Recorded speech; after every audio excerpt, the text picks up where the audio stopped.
Good morning, people in my podcast audience. Special hello to Darcy. Anyway, yes, I do have someone who listens to my podcast. Even if it's one person, I appreciate that one person. Most of my podcasts that I looked at, that most people are interested in the misogyny or the lateral violence I faced my entire life. And so that's what my podcast is going to be about today, because I think it has a significant, it's a pivotal or triggering point when it comes to reporting violence or the need to put yourself in public space. Because it's one thing to fawn over somebody, or to, like, fawning is like to please people because you don't want to say something bad because you don't want to be looked at as somebody who's, not a good person. That's just one tip of the iceberg. But there's also limerence, which for me is a really difficult thing to tackle, because most people on TikTok, it's, again, they're young people. I don't think they've struggled with limerence in the same context that I have. Not just that too, but I think the whole biology of the hormones with women's health and the brain chemistry is just something new that's been occurring in the past, say, 5 to 10 years. So these things, I try to have a discussion about and hold space for people who are interested in learning about things that really matter, because I don't think, for a lot of my audience, if you're planning to go to university or college, or you're seeking to go into social work or psychology or some sort of profession where you're with people and you'll have the whole dynamics of, like, the umbrella, the safety umbrella of the agency you're working with, I think that's the whole concept that I critique about, is because my experience is something, I've never had that safety umbrella. Again, I want you to understand, I'm an elder. How I am perceived and how I am honored and respected and how people listen to me today is totally different from, say, 10, 20 years ago. Once I shifted into being an elder, again, bless everybody's heart who listens, but, and this is the sad reality of life.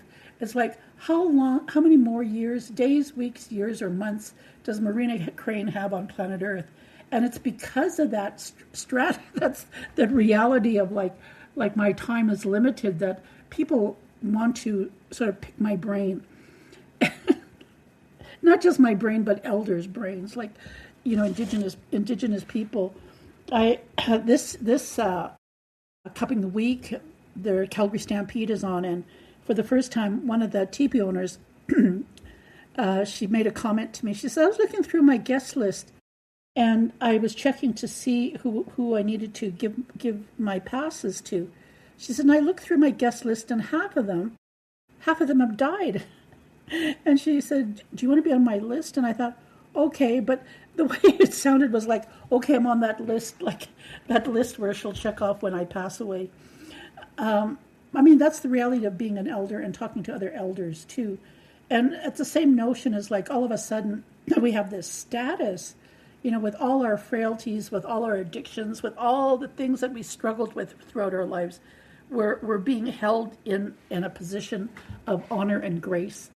And whether or not we believe or feel that we belong in that space is the topic of the conversation, because I think, I'll use an example. Last week, I attended a meeting, and like I said, elder status is shifted for me. Most of my life, I do have lived in Sutina, but because of the lateral violence, because I've been a victim of serial rapists in my community, throughout my whole life, I have not been respected. It's been like I've been this wanted woman who asked to be physically assaulted, and there's something the matter with me because I've never had a husband or children. Therefore, I must not be a good person. Again, too, The whole notion of limerence, too, it's just, I mean, I'm grateful. I've met so many diversity in Indigenous women in my life in the Treaty 7 area. And I'm grateful, too, to be an artist and to be rubbing shoulders with some really great artists, like in the past 10 years. And I'm also grateful for my connection with the art community, not just in Calgary, but just in Canada and the United States.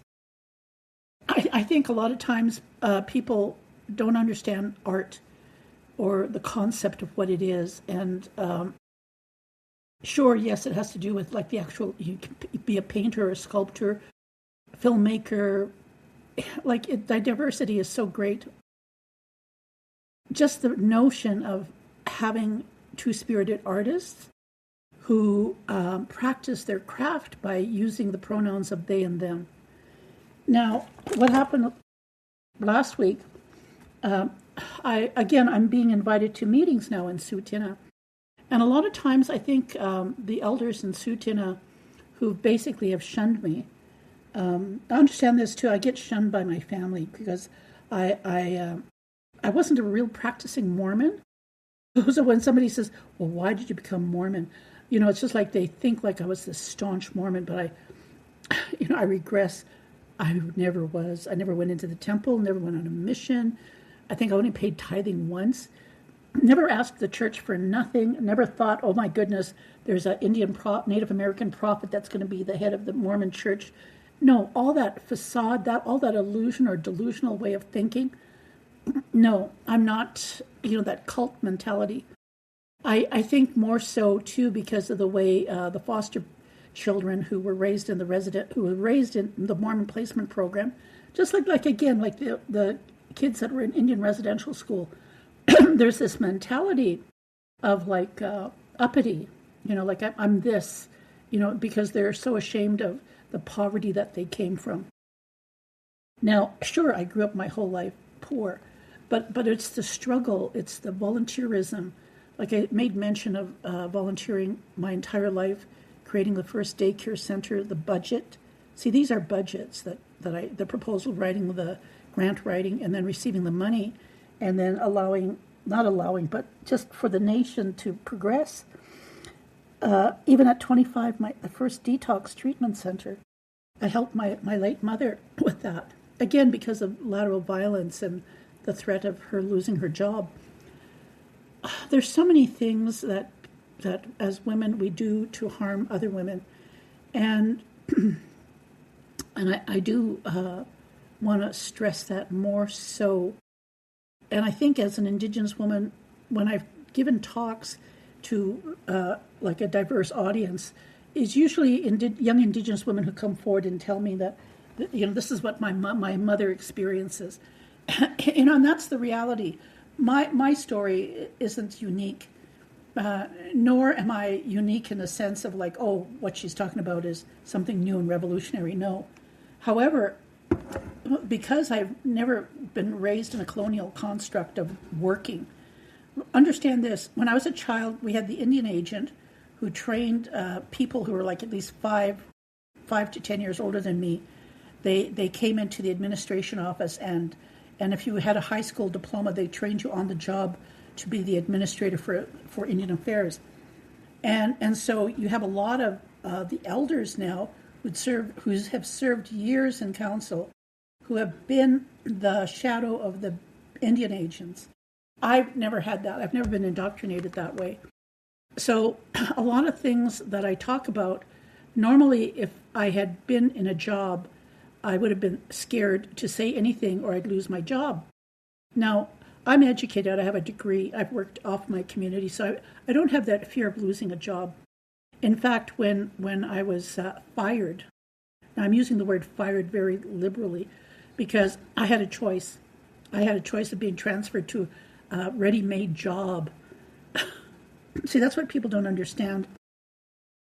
I was approached by the chief, that I had done such a, it was a hard job for 10 months. I spent more than 12-hour days trying to move the education office, trying to handle a budget, trying to understand what it was that the previous education director hadn't understood, even where the monies were coming in. That's how much under the guise of the leadership, especially when you had two band counselors whose two relatives were my employees, who were making $1,000 more than I was. So you got to understand the complexity of working under colonial construct, and even the fact that the chief had asked me, to take a job in the administration office rather than quitting or presumed to be fired. So I rejected that, and I'm grateful that I did, even if it meant the cost of my reputation and how people saw me as somebody like a troublemaker. Or, I mean, it's amazing the jealousy. Throughout my life, I'd have people say, "Oh, well, this nasty letter was given to Chief and Counsel, and Marina, you wrote it." And I'm going, "What?" So anything and everything that seems to have a scapegoat, use Marina Crane. Now, why am I regressing and trying to talk about lateral violence? Well, it's how our young people see things. So I was at a meeting, and the meeting had to do with a workshop.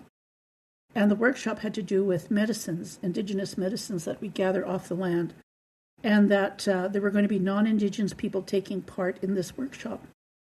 There were two young people who made statements.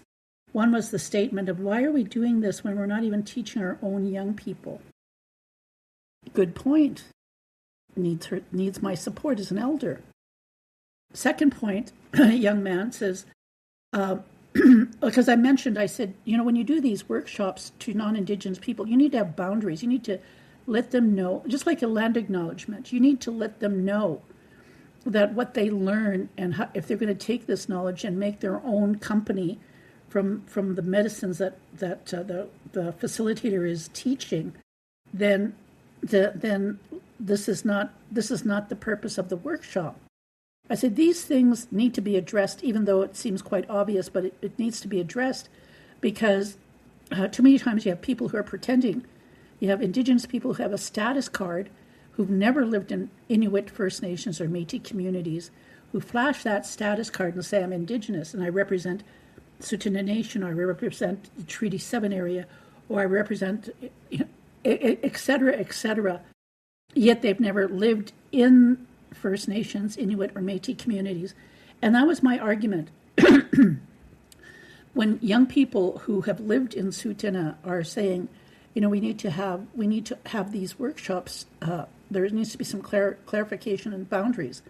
And the debate was, this young man spoke to the person who was organizing, and he said, you sent me an email, and I thought all this was clarified, and that the approval of the elders was noted, but it hasn't been.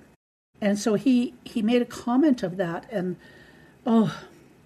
what happened? Like, the fellow who did all this, bless his heart. I'm going to say bless his heart, because I can't change people's behavior, but I can voice my opinion. This other fellow, who's a little older than this young man, he says, "Oh, well, I was at a workshop, and these people from Germany came, and they spoke Indigenous language, and they, I was so embarrassed that I didn't know my own language, and here they are speaking Indigenous language, and they were doing ceremonies like sweats and participating in ritual and ceremony." And I said to him, "They're pretending." I said, that is exactly what I'm talking about. And he says, "Well, it's on the internet, on TikTok and everywhere. You have non-Indigenous people exploiting and taking the culture." And I said, yes, but the point is boundaries. I said, you have to understand what pretendian is. I said, it's one thing you have a non-Indigenous person who has no status card pretending to be Indigenous and making money off of it at the expense of what? Poor people. I said, it's the same thing with my community when you have a workshop, and this young man is, saying to this other fellow who was talking about this German company. And, I stood my ground. I said, no, they're pretending and they're making money. So the a fellow who was talking to the other older man. He says, "I feel gaslighted. I feel like I'm going crazy because, I read what you sent me in the email." Now, again, I want to stipulate here, there are literate people, okay, and there are illiterate people, and they do work. However, our young people have gone through different a different audience, especially when our young people don't look as Indigenous as I look, but yet they live in our community and they have a right to express who they are in terms of their identity, and the whole structure of what they're trying to do to keep our culture and our identity alive. So, I really admired these young people for facing the adversity of older people who don't understand what gaslighting is, who don't understand what misogyny is. We had one of the elders get up and say, "Stop arguing."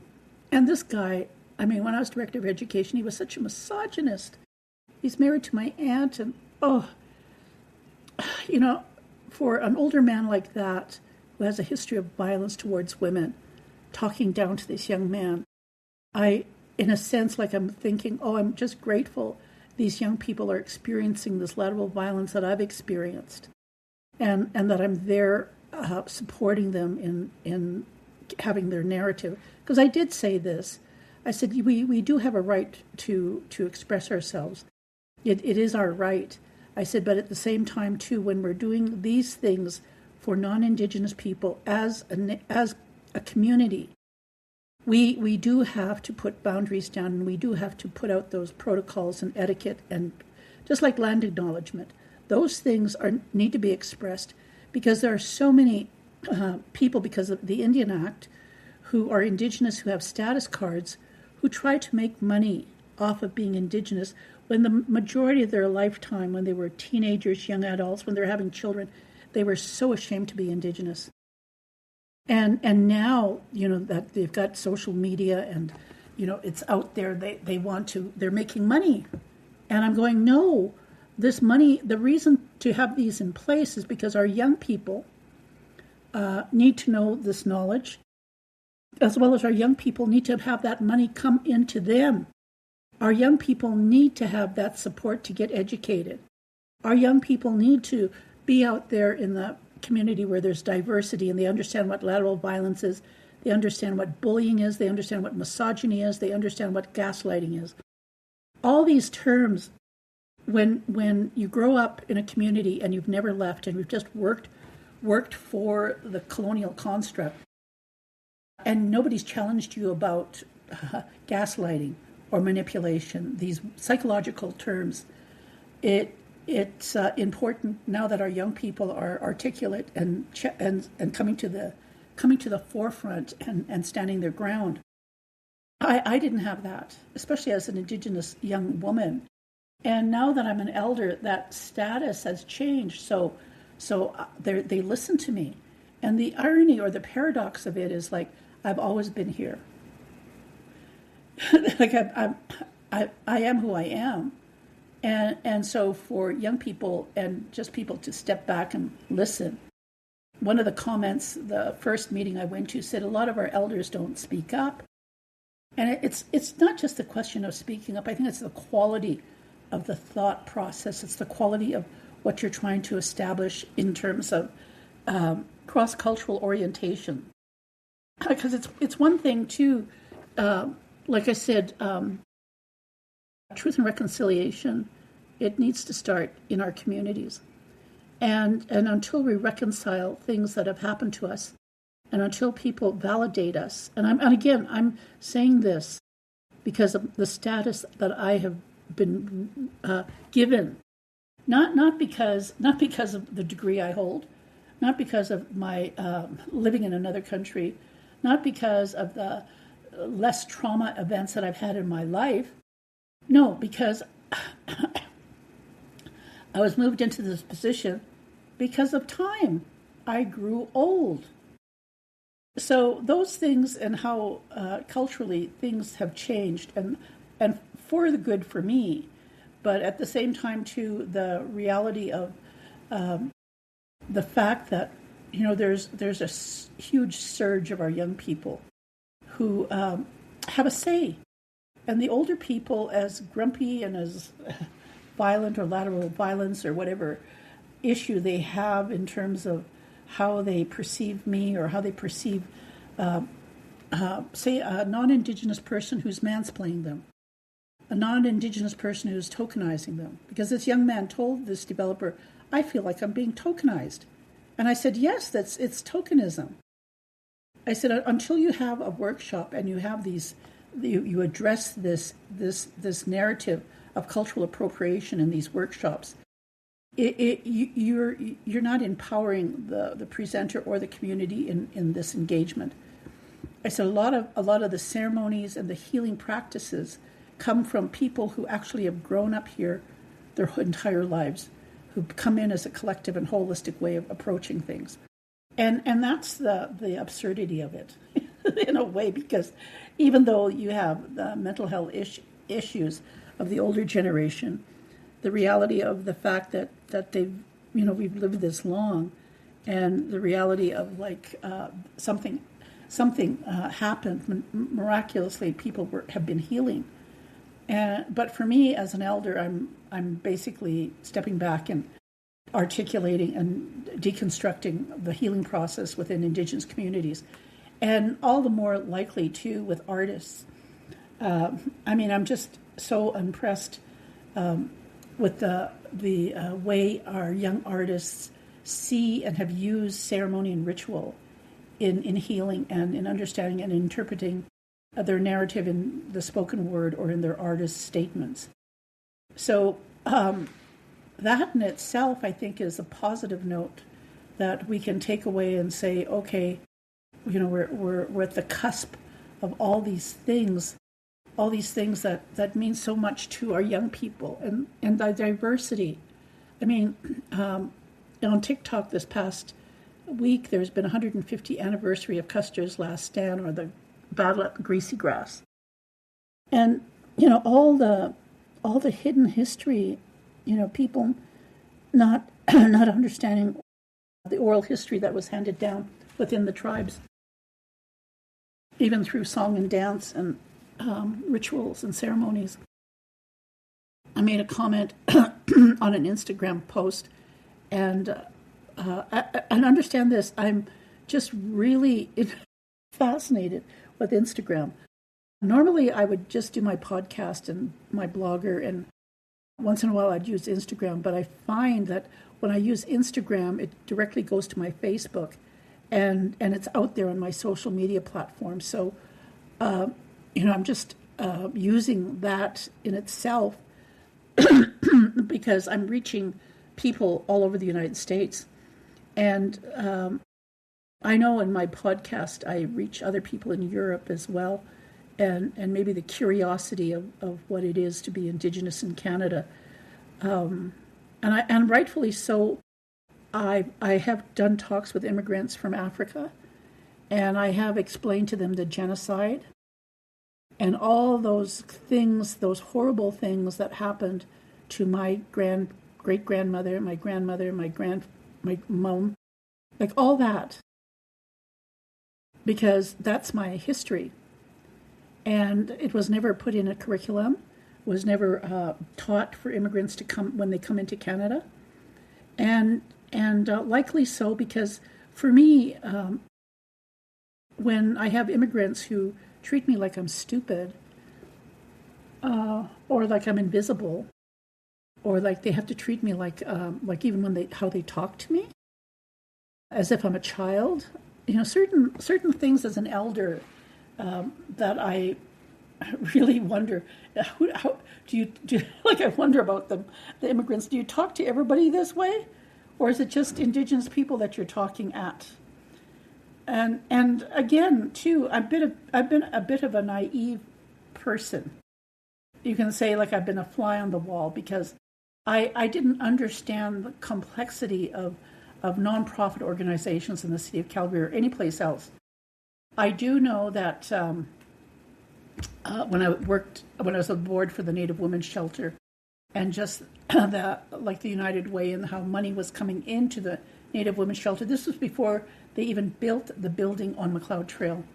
But the fact that you have immigrants from Africa who say that money is going to the Native women's shelter and not to our NIDI community of members, like I'm going, don't they understand? Like I had to explain to him about human trafficking, for example. I said, we don't have sovereignty.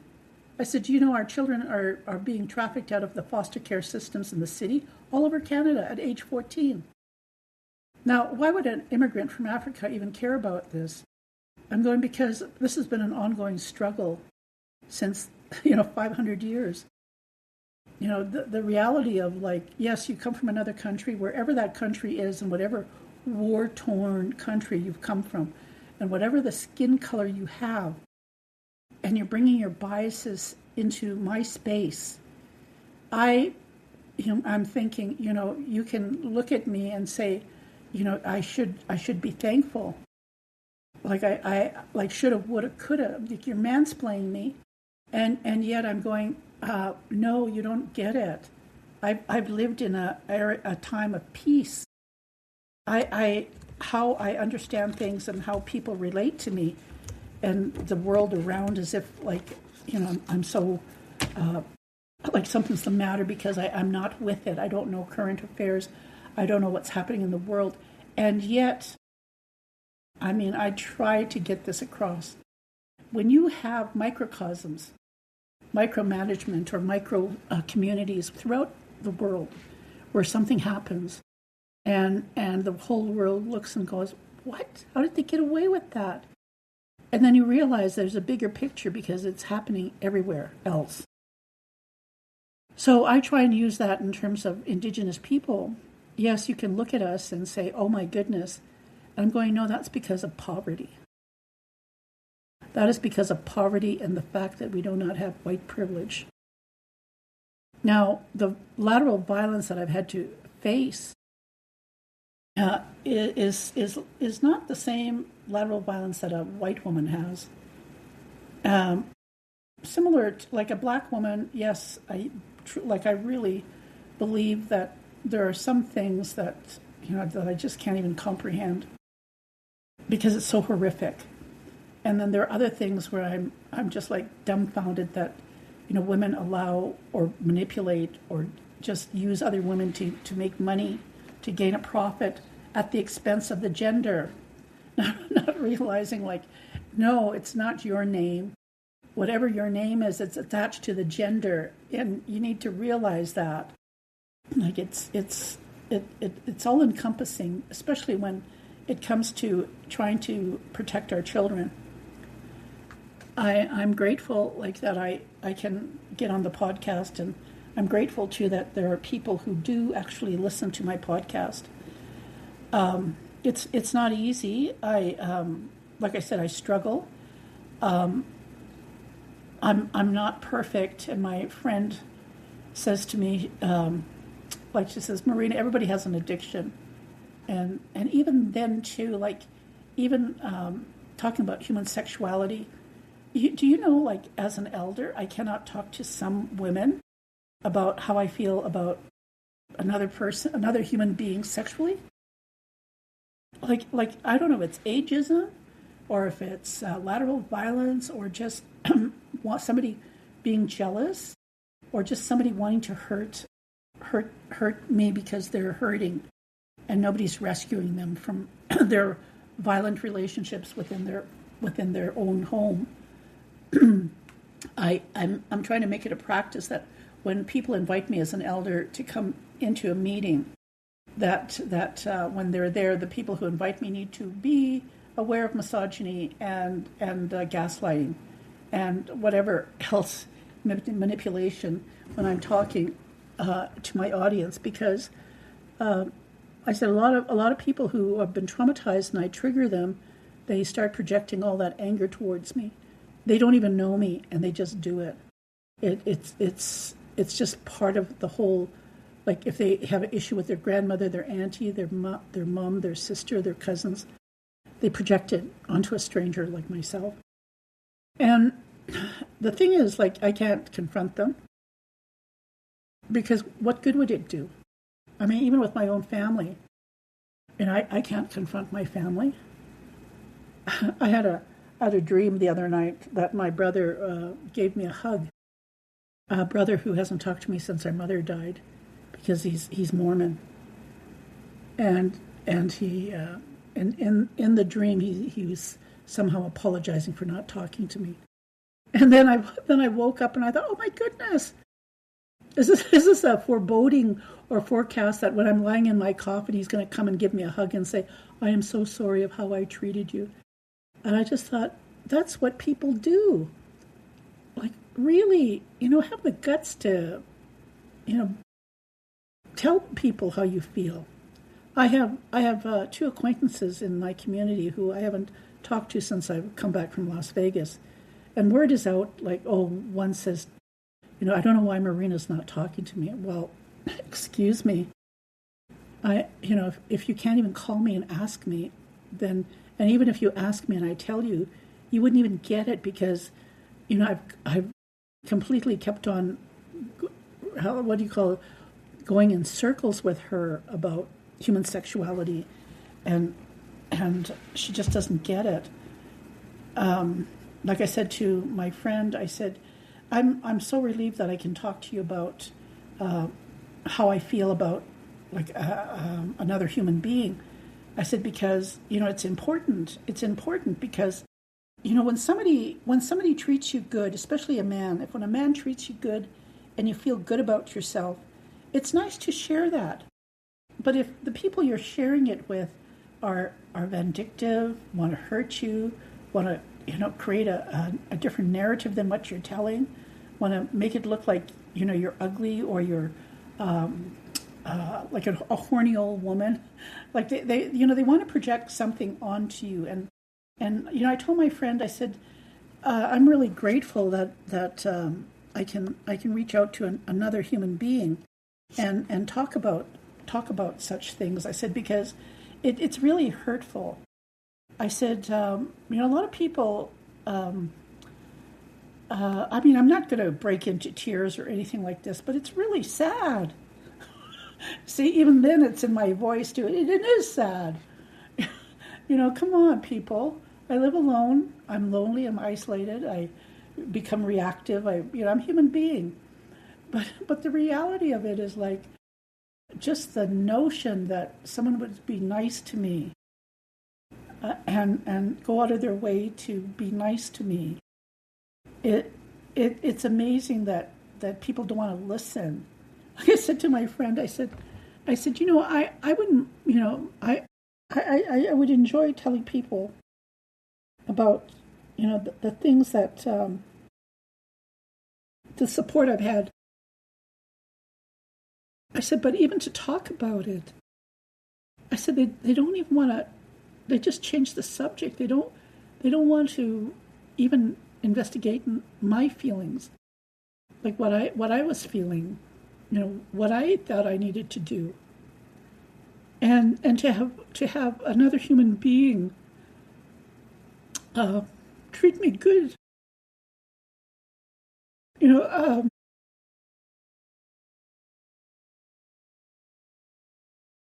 don't ask for praise.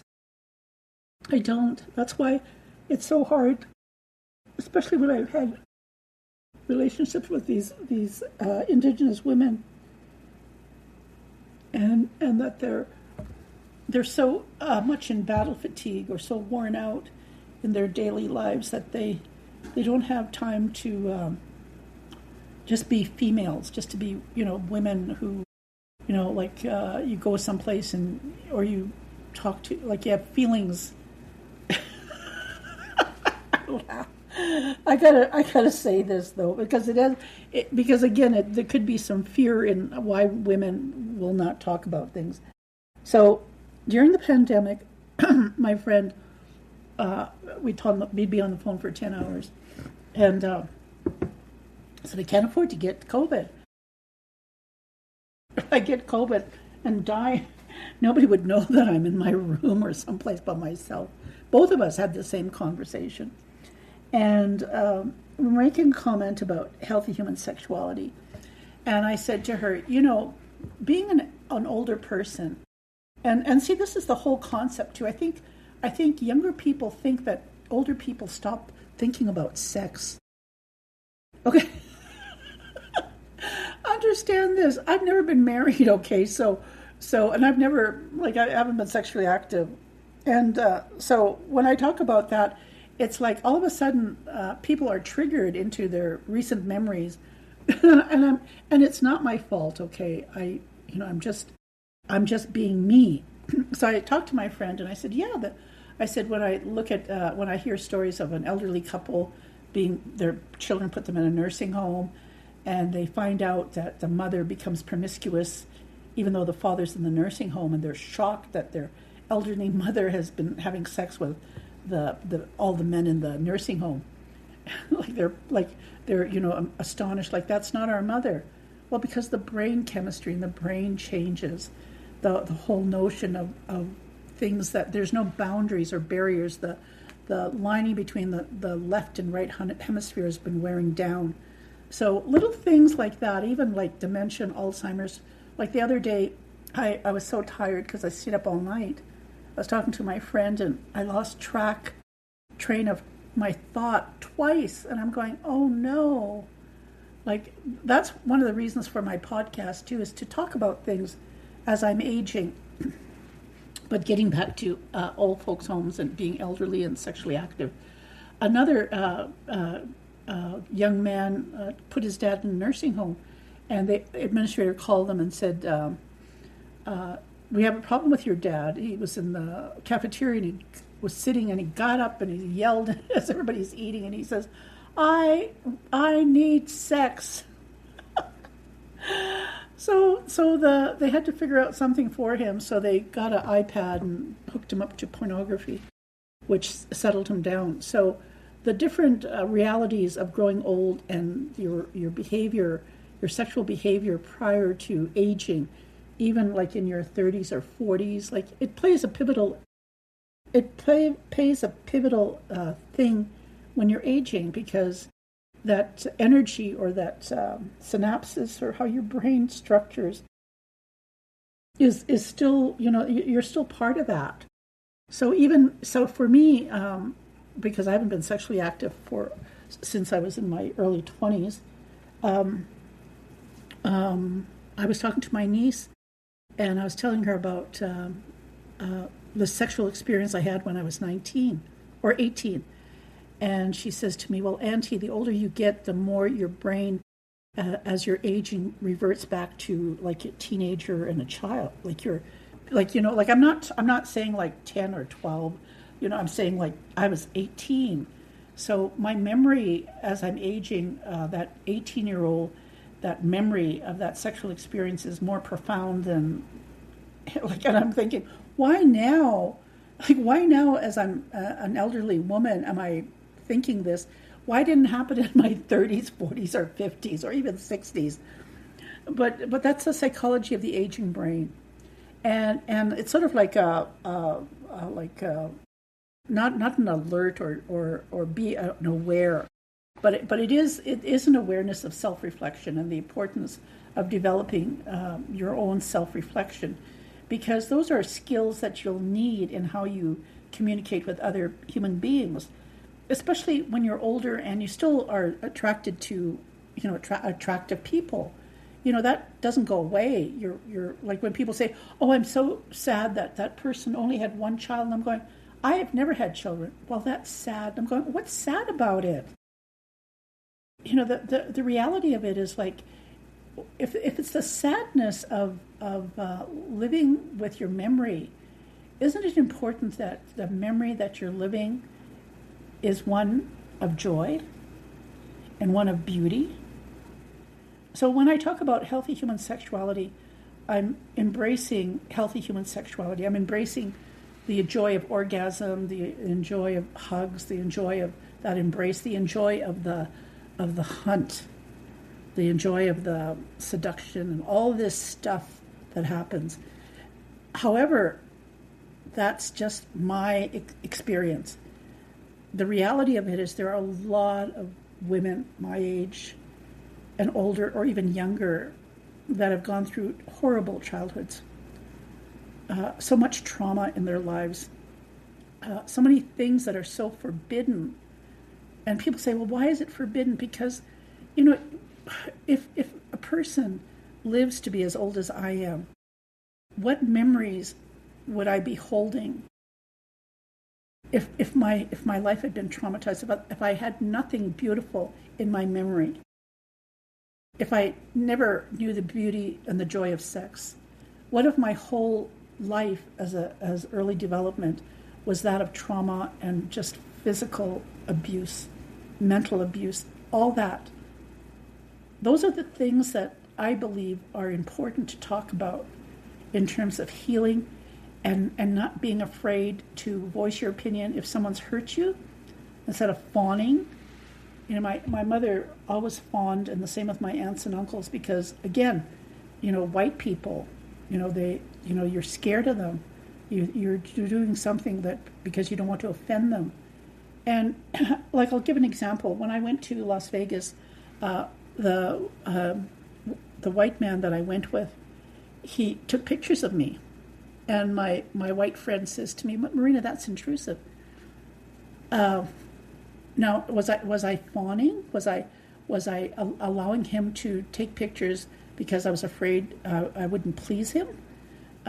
No, it wasn't fawning. And again, I think for him, this is how he does his boundaries, because he's not of my culture. He was coming into really unknown territory, and this was his way of establishing boundaries. And again, I've been around white people my entire life, and like I said, anything I talk about in terms of healthy human sexuality, it's important. It's important to embrace and release these things, because it's normal. It's a normal feeling that every human being encounters when you're talking to another human being. So, but again, being assertive and letting a person know where you stand with them is important, even if it's offensive to them. It's still important for anybody to have some boundaries and say no. These things I do not tolerate. These things I like the point is, when the Calgary Stampede came into play, I hated my picture being taken. I was this little Indian girl.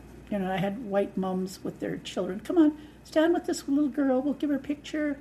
I'd stand there in my dirty, hope they were clean clothes. Anyway, my parents always dressed us up for Stampede in what they called squad dresses. I was so stereotypical back then, like a zoo.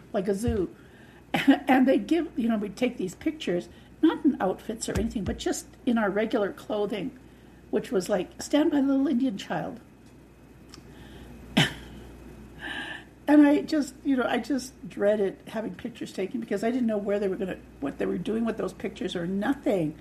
And they'd give me money, and I'd take the money and I'd go buy a soda or a candy apple or something. So there was always this tokenization of the picture taken. So when I went to Las Vegas and the pictures were taken, even when he came to my home, he asked if it was going to be obtrusive, and I said no, because if there was anything to sacrifice that I had to sacrifice for this person, it was in gratitude. The story and the structure in the storytelling, in his narrative, in his artistic expression, was so profound, and again, the nature of Nathan Chasing Horse and the history of who he was as a child, how he grew up in the community he grew up, the way he found things, and even the women and the men who followed him, and even the amount of influence he had in various communities throughout the Indigenous landscape.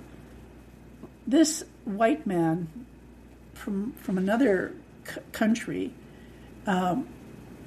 had gone out of his way to champion and to have this narrative told, not just by himself, but with a team of other people. But the reality of it is that there was some sort of passion or curiosity that he had that came at a price for him, because I think he probably was perceived as being ignorant or stepping on my, Indigenous feet, or being ignorant like like a tourist. And what can I say? I mean, I know if I went to Europe or some China or some Egypt or whatever, I know I'd feel out of place, or I'd probably offend people. So, but anyway, the notion of having my picture taken, and this is what I said to my friend. I said, no, I could sacrifice him taking pictures of me. Now, on my blog or my podcast, I have a picture of myself as 23. I never thought I was a beautiful woman. I never did. I tell my relatives and my friends, I never thought I was beautiful, because the white boys called me a monster. They called me a squaw. They called me a wagon burner. They called me everything ugly. And so I never perceived myself as being attractive. And again, because I look Indigenous. And again, because, when you take a picture, like, why would you want a picture of me? I'm ugly. And the same thing is like, why would you want a picture of this Indian child when, all you see is the ugliness, like we're the savages, like we had to be almost wiped off the face of the earth, like we're so disgusting that even the Creator hated us. Like, I mean, that's the systemic racism of some religions in the Americas. And that's the disgusting way some immigrants see us as Indigenous people who grew up here. For me to even say, do you understand what Indigenous people contributed to the Americas? I even had one Indigenous young man on the Instagram say to me that I was romanticizing, or I was a delusional about rituals and ceremonies. And I thought, no. I said, this is my narrative. He says, well, you've won this battle. I said, what battle? I said, it's the narrative.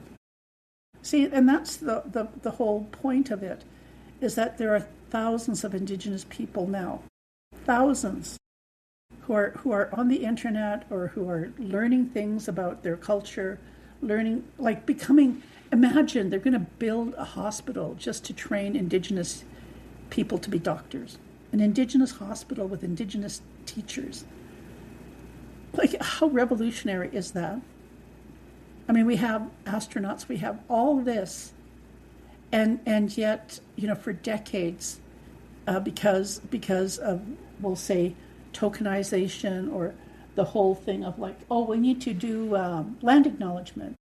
We need to let people know that the Indigenous people were here first. Like, it's almost like tokenized, because where's the curriculum? Where is the curriculum? My own curriculum was when my parents went, again, 8 and 10 years old, in South America and India. That was my curriculum. My father talking about, and my mother talking about the lost city of the Incas, how tall the Inca Indians were, and the brain surgery, the medical devices made out of gold. As an artist, I look at the Renaissance and I'm going, my goodness, the amount of gold the Spaniards. See, the Portuguese and Spaniards were the worst in torturing and killing. Then there was the Dutch, the Portuguese, Dutch, Spaniards. Then the English and the French. But imagine all the gold they melted down and took back to the old world, to Rome, to melt down, to create a renaissance, to prove that they were the elite. Because why? The Colosseums had these 10 tons or 100-ton blocks. How the hell did the Romans move it? Like, they had to have been a superior race, totally ignoring the constructs of the Americas. My talking to an immigrant and saying, do you know there were more pyramids in the Americas than there were in Egypt? Like, the reality of what was suppressed and erased from our culture, and even the scarcity of poverty, the amount of children that were begging on the streets that my parents talked about, the poverty of, the parents, even the filthiness of the hotel rooms where they stayed in, and how they had to help clean so they could sleep in a good hotel. Things like that were happening in the world that people in the Americas, just thought, no, we're the elite. We live in cleanliness because it's godly. And because we're doing this, we're superior. And yet, what is the definition of civilization? I don't think humanity has been civilized for thousands and thousands of years. Because isn't civilization meaning that there's no war? There's only peace? Isn't that what civilization is?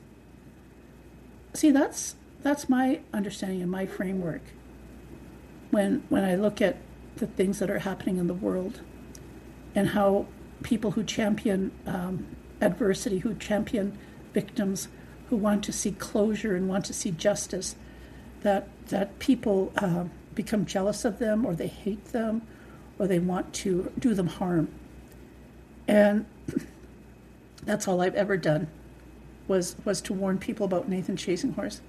And yet in the process, I've had hatred, I've had jealousy, I've had conspiracies. I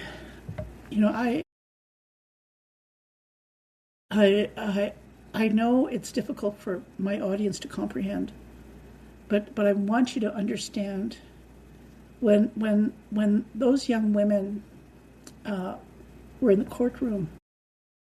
Like I in hindsight, I tried to go to see the trial. In hindsight, I'm glad I didn't, because I just, even seeing parts of the trial on YouTube, it just turns my stomach. Like for some other people, it wouldn't turn their stomach, and I try to make that perfectly clear. When there's been so much trauma with we'll just use example, Indigenous elder women, that the curiosity, or even non-Indigenous women, the curiosity to just attend something horrific like this, just to be there, like it's almost a sickness. See, I didn't go there to be a voyeur. I didn't go there to gawk and collect gossip. The first time I went, I just wanted my story. I wanted to share my story, because I didn't know how I was all connected, or how much the supporters of Nathan Chasing Horse knew me. And I've had time to reflect, and I've had tears. Just the impact of those women coming up to me, shaking my hand, thanking me, complete strangers.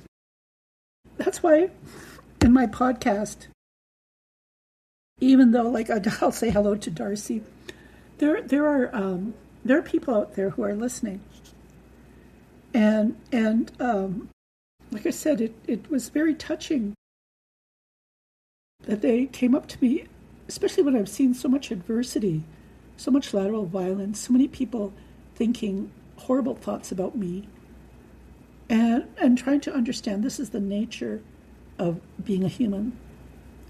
We cannot help ourselves. We think we're more highly elevated in terms of our consciousness, but we're not. We're not. We need to humble ourselves and understand. It takes a lot. I'm just grateful that the second time I went down, that I went with prayers. I went with offerings. I went hoping to wipe away tears and release souls, because this is a new life for the victims. This is the reality of my first visit, was also to put some boundaries down with some of the other victims who were still hurting and still lashing out at me. And the other group of victims who embraced me and came up and hugged me and thanked me. So there was a diversity of the victims who belonged to Nathan Chasing Horse's cult. And again, I say it's just part of life. But at the same time, when I came home and like my friend says to me, Marina, she says, if you stopped talking to me, I would call you and I'd say, what did I do wrong? And I said to her, that's exactly my point. I said, when you have shared so much with people, and you hope that the advice or the example you set for people, that they would have the courage to just say, what did I do? And a lot of times, people who have these behaviors, these mental health behaviors that have been going on for decades, now that they're in their 60s, 70s, or even late 50s, I can't undo it. I can't change them. And the only person I can change is myself. And so I, put boundaries down, and I'm going, no, I'm alone, but I'm never alone. And I hope, like within my podcast, when you're scared, like an example, a fellow made, he says, this woman was married. She's going to get married, and I think a couple of days before her marriage, her fiance got mad at her. I forget what the argument was about.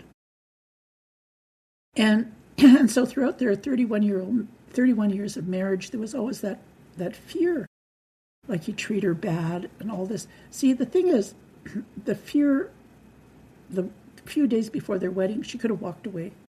She could have ended it and said, that's it, I'm not going to be treated this way.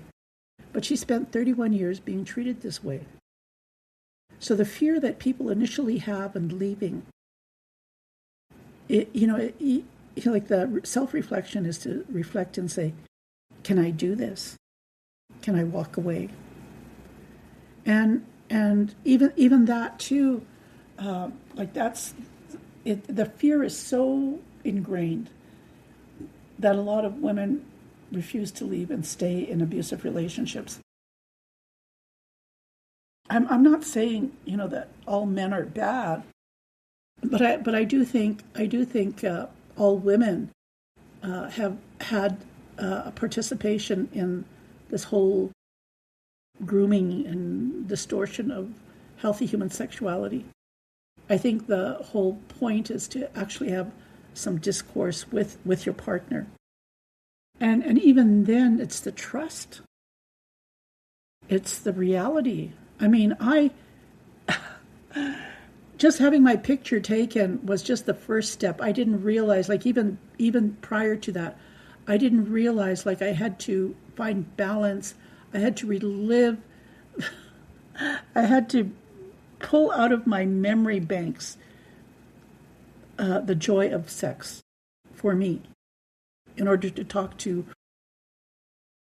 have a healthy relationship with a heterosexual man, just who was there to support me.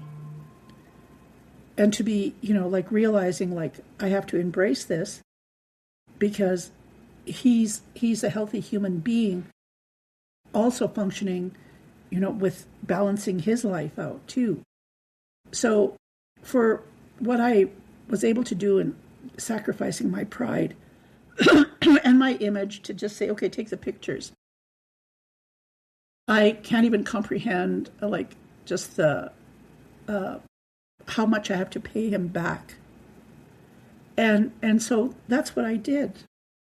Everything that I did to accommodate him and the victims and anything that I needed to do while attending the sentencing of Nathan Chasing Horse had closure. There was the wiping away tears ceremony, releasing the soul ceremony for myself and for the victims and everybody who I had been in contact with. That's how profound healing is. But we have to go by our gut feeling, and we have to dig deep into our psyche and wrestle with like the prospects of what's happening to our brain chemistry, what's happening to our hormones, what's happening as we're processing things. See, the reality of it is whatever history we bring into a conversation has an emotional impact on everyone. And the sadness of it is like the majority of Indigenous women have that trauma, have that deep traumatized imbalance, that their healthy human sexuality hasn't been healthy, either, just for numerous reasons. And I chose not to have that in my life. And the results of that are profound for me. So, if I can educate and help people in my podcast and help young people understand that, what they're doing and the lateral violence or just living within an Indigenous community is bearing witness every day to the injustice. Learning and living and contributing everything. Non-Indigenous people don't understand this. And a lot of Indigenous people who go out and get an education and come back to the communities where they were raised are part of that renaissance. So that's why I try to explain. There's so many people, because of the Indian Act, whose fathers were white or their mothers were white, that experience, like they're. I think a lot of pretendians want to call themselves half-breeds, but they're not. That's a derogatory term. I have a first cousin with blonde and blue eyes. He's not a half-breed. He's a card-carrying status Indian of Dakota Sioux. Like I say, my great-grandmother had blue eyes, and she was a fluent Sioux speaker. So living and breathing and going through ritual and ceremony, being in a collective and a holistic approach, in a culture that has been around for thousands and thousands and thousands of years. I don't know why white supremacy, I don't know why systemic racism has this cutoff point that after like the first, 500 years, all of a sudden the world has become civilized. I'm here to say no. I'm here to say you've been blind. The horrors that we as human beings do to each other because we're giving each other permission to do it is horrific. So with that, I hope you have a good day. I'm grateful I could come onto the podcast and talk to you. And at the same time, like I said, I don't know who I'm reaching out to. I just know that from previous experience with my blog that I started 20 years ago, that there were people who actually benefited from what I said, even if it took years and sometimes decades for them to believe me. It's heartwarming that I had that time. I had that time to do that, and that I had some resolution, and the epiphany, or the collective. I don't know. When I think about it, it's tender. It's just.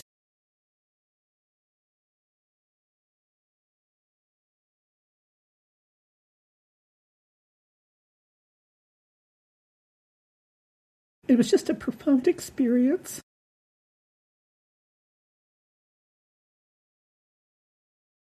All people wanted to know was how horrible he was. And that I kept it up for 20 years. The reality of it is he's not the only one. We have to do more diligent work. We have to understand what boundaries are. We have to understand what pretendians are. We have to stand with our communities and be holistic and collective in healing. And we need to do this in a good way. These are things that have been handed down for thousands of years. But I in hindsight, when I think about it, and I think about, these were Native American people, different tribes, and that's how I don't know. It just makes me feel not special. I know other people in the world have support from other people, from different cultures, but I just want people to understand We are much bigger than we think we are. We have more. Our capacity is much more than we believe we are. I've seen it, and I want to share that on my podcast. Okay, well, I'll finish that podcast. Have a good day, and again, thank you, Darcy, for listening. And again, I probably and hopefully will meet other people who say that they stay tuned to my podcast on YouTube. C'est la vie. Aujourd'hui.